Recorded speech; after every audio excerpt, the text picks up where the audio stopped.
Ano ang basa mo dyan? Kapag mayroong ganyan na may guhit na ganyan, sa ganyan, oh.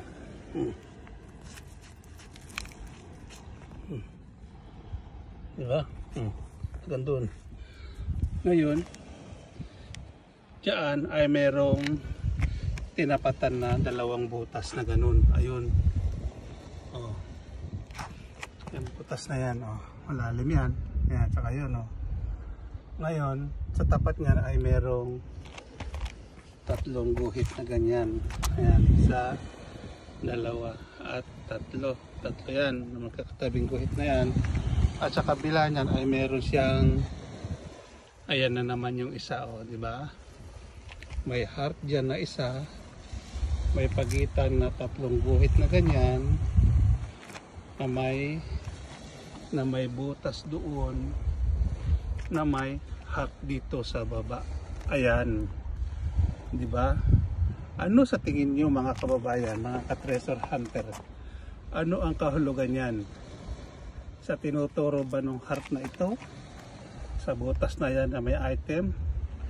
O yung bato na may butas na dalawa na yun na may item na may guhit pa yun sa ibabaw? Ayun, o.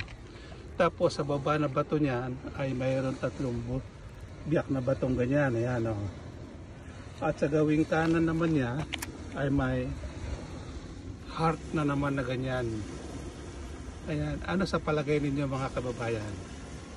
Ito naman ay wala yan. Ito. Ito lang mga yan. Ano ang kahulugan ng mga yan?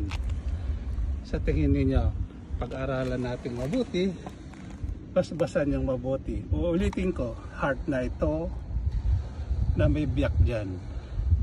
Na tinuturo naman yung dalawang butas na yon sa kabilang bato na yon na malaki, na may biyak na ganun.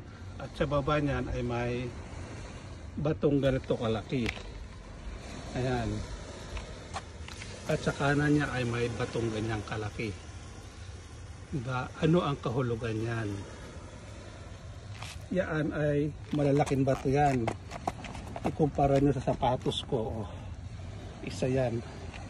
Dalawa, tatlo. Siguro isa yan. Oh. Dalawa.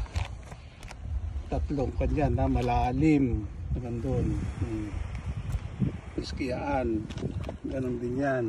Yung may butas na yan. Na may biyak dito. Na may heart dyan. Ayan. Ano sila sa palagay nyo kababayan? Pag-aralang mabuti. Hanggang dito na lamang muna. Bye bye.